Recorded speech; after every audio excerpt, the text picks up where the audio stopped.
maybe I would have some opportunity to back, but right now I am in Lisbon, in Portugal.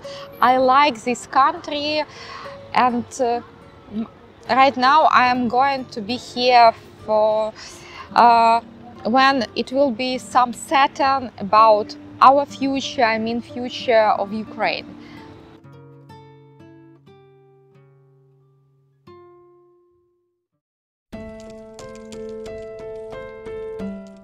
I was and I'm intellectual property lawyer.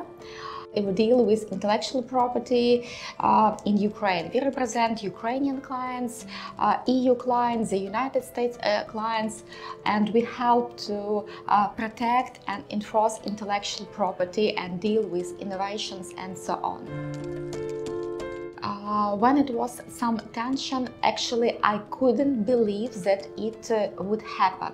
So when and I was very calm, and I couldn't imagine that this will happen, because it's like some fragility of democracy, and I believed that there is democracy, there is human rights. You know, I'm a lawyer, so I strongly believed in our power of democracy and rights of people.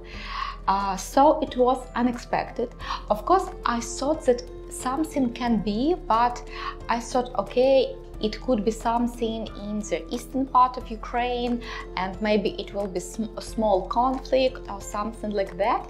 So I just woke up one night and called my mom and told her, "Mom, please wake up, because the war begins."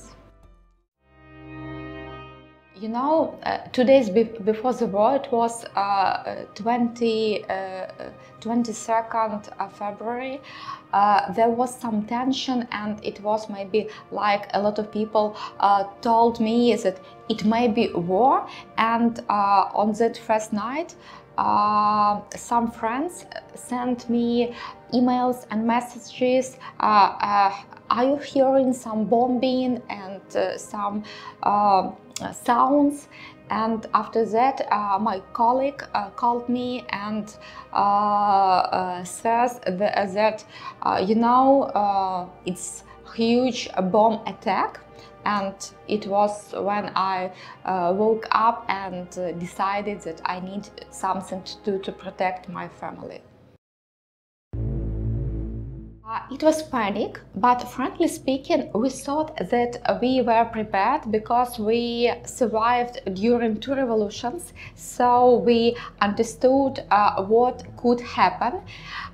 And as usual, during revolutions, it was huge lines to take money from ATM. It were huge lines to petrol your car. So it's like usual, because people understand that petrol, money, food would be highly demanded in this situation.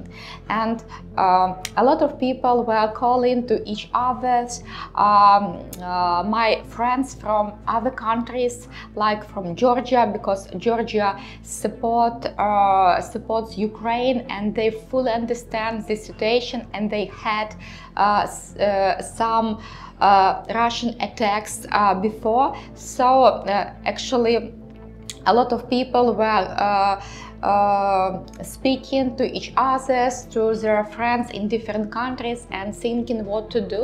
So it was like 5 a.m. but the whole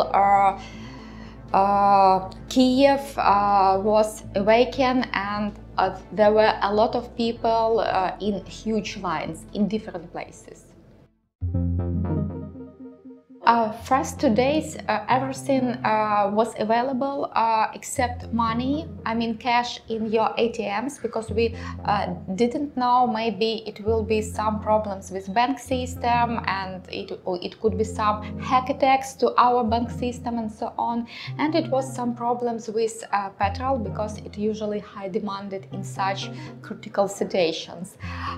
But before, a lot of people, I mean the day before the war, a lot of people while watching news decided to buy different scenes, maybe like candles or matches that we usually don't use in our real life. So all these scenes were sold out before, maybe the day before the war. And what we didn't do, but it was very important, a lot of people told us that we need to prepare our backpack with some necessary things like our documents and other things, and actually I didn't do it, and it was my mistake, because for me it was unbelievable. I'm very lucky because I moved from Kiev to Lviv maybe after on the third day of the war, because I understand that Lviv is more safety and better place, and we have the private apartment. But once we moved here, we realized that our apartment is located 200 meters between military station, so we moved to other place. But what I saw, it was when I moved from Kiev to Lviv, I was driving through the road, and at the that time when it was occupation of Bucha and Irpin, places where this very horrible event happened.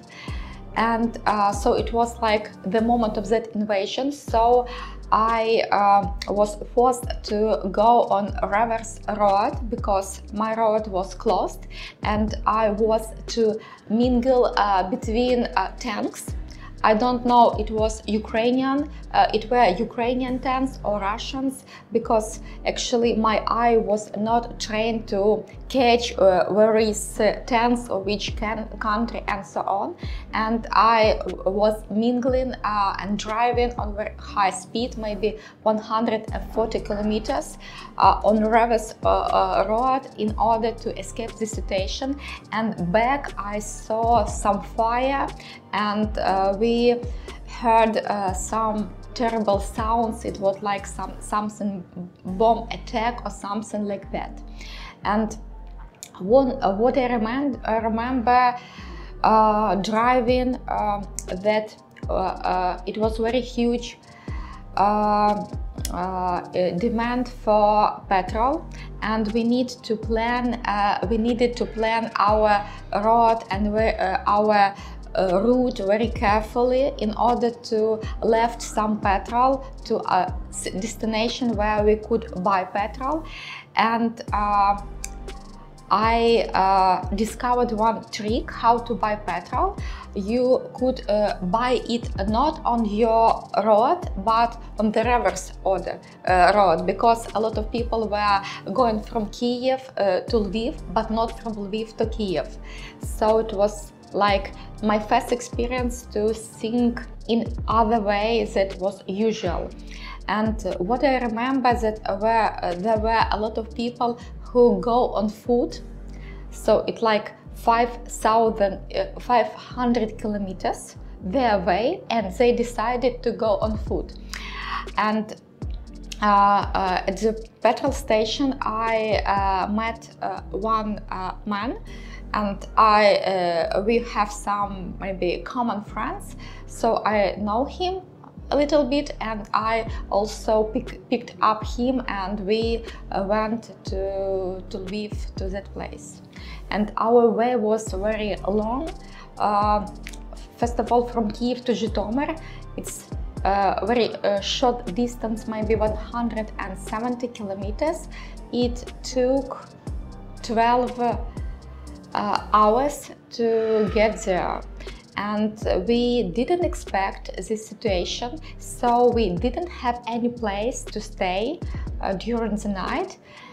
And it was amazing because I just sent some messages on Telegram to my friends, and in 50 minutes we have we had place to stay during the night, and we slept on the floor because it was we didn't have any choice. And maybe the worst problem was for my dog, because I could understand that, okay, this night I would not have any bed, and I'm very happy.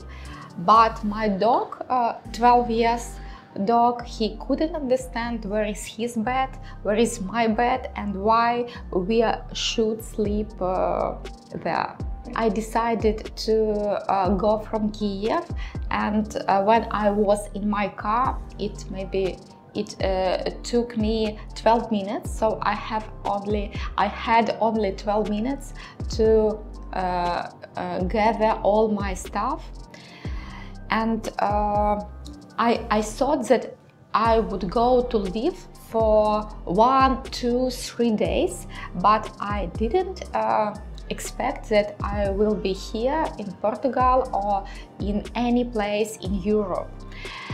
And when we were in Lviv, I also thought that, okay, we will be here for 1, 2, 3 days, maybe 1 month, but I wouldn't go to any other country and so on.